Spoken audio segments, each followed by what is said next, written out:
if faithfulness and sincerity are expressed, fierce tigers will pass by, terrifying crocodiles will swim away, and everyone will listen to my righteousness, which is not exactly good foreign policy.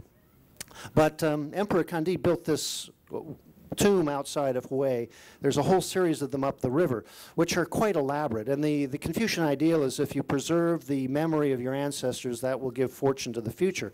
Now, the actual coffin and bodies were buried in the mountains and in a secret place, and the workers assigned to bury the coffin were then thrown into the pit and buried alive or executed by the soldiers. And so these are always ceremonial stela and memorial halls. They're not the actual tomb, but they're guarded by animal sculptures and these officials' effigies like these. It's similar to the Ming tombs. It's very much on the Chinese style. You've seen it in Beijing. Inside these memorial halls, they built effigies to themselves in bronze. This is Kai Ding in his own throne room, even though that's not him. Here's another one of these, another noble, not the emperor himself, but can you imagine building this for yourself someday?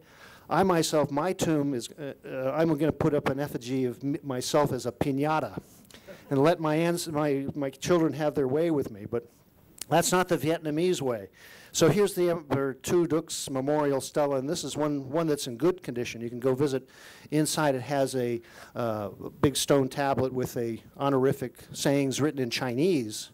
But a lot of these tombs are in very bad condition. There's such heavy rainfall that a lot of them are slowly but surely decaying.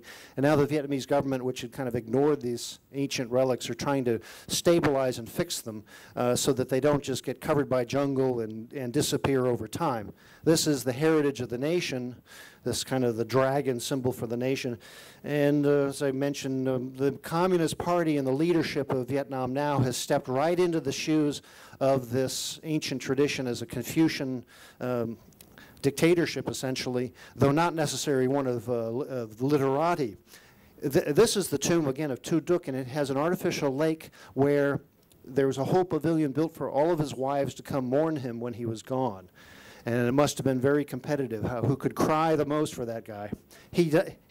Many of them died with no heirs, though, and because they either had a disease or they were opiated or whatever their problem was. So there was very rare that they had a father with a son that would then have a strong lineage. And there was, if you read the list of the emperors, they're always the nephew or the distant relation who would then be appointed by a regent, and then there would be an uprising of the other parts of the family. So this is the downfall of a nobility and a monarchy, that kind of a succession issue, which is not unlike what happens in the Communist Party to this day.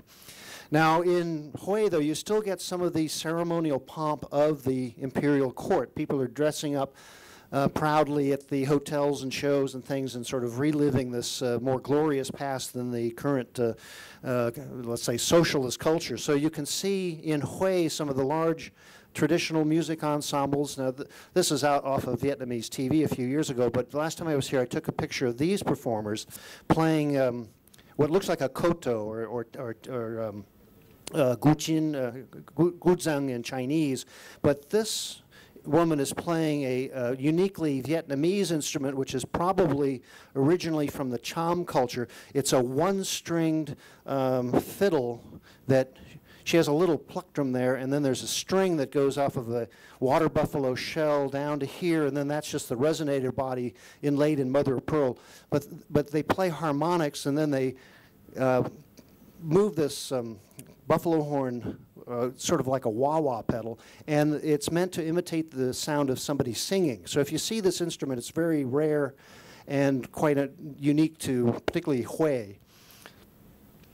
In this area also, there's a famous tradition of water puppets, and this is more of a popular entertainment, not the court music like what I just showed you.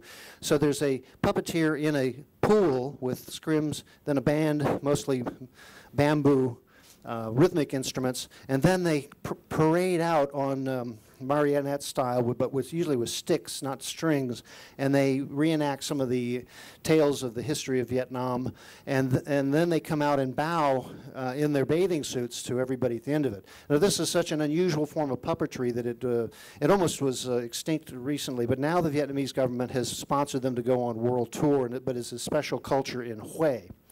Now, up the river from Hue, some of you might go on this tour, you go to the famous Tien Mu Pagoda, which is built to the, Tien Mu means the mother of heaven, but it's actually a Buddhist temple in the Chinese style. This was the center for the Buddhist resistance to the South Vietnamese President Ngo Dinh Diem. And this is where the monk that burnt himself immolated in Saigon came from. But it is still an active Buddhist temple. Now, it has Chinese stela. That means it predates the Roman letter language of Vietnam contemporaneously. But it has an active complement of monks in the temple. This is a Guan Yin, or Chun Am, they call in Vietnamese, the 1,000-armed goddess of mercy to help everybody in their prayers. And so if you go up there and visit this temple, you'll see Buddhism in its full flower here in Hue. Outside in the village, going to this area, there's a whole village dedicated to making incense. And so they are dipping it in the kind of punk that makes the incense and coloring it for effect, but this is one of the local handicrafts for this area. They also make more of the conical hats, and quite a variety. And the last time I was here, I bought one like this, which actually has a little ideographic story in the hat. Now, when you wear the hat, you won't notice it, but if you put it up to the sunlight, you may see there's a heart, there's a young couple. But back during the American time, they made them more risque, but now they're merely romance and other stories in the hat. So that's an example of just how ancient and modern Vietnam are still melded. If things are changing, I think for the better, for most people, you still have a lot of traditional crafts. You have an imperial past, you have a literary past, which is most personified in this area of Vietnam. And here at one of the docks in Da Nang, you can see how they're still making traditional sculptures while they're working the docks for modern containers. And with that, I'll just leave you the last few out looking over Da Nang Bay, and hope you have a good time in this great part of Vietnam. With that, I say Chao Ong, which is aloha, and have a good trip. Thank you very much.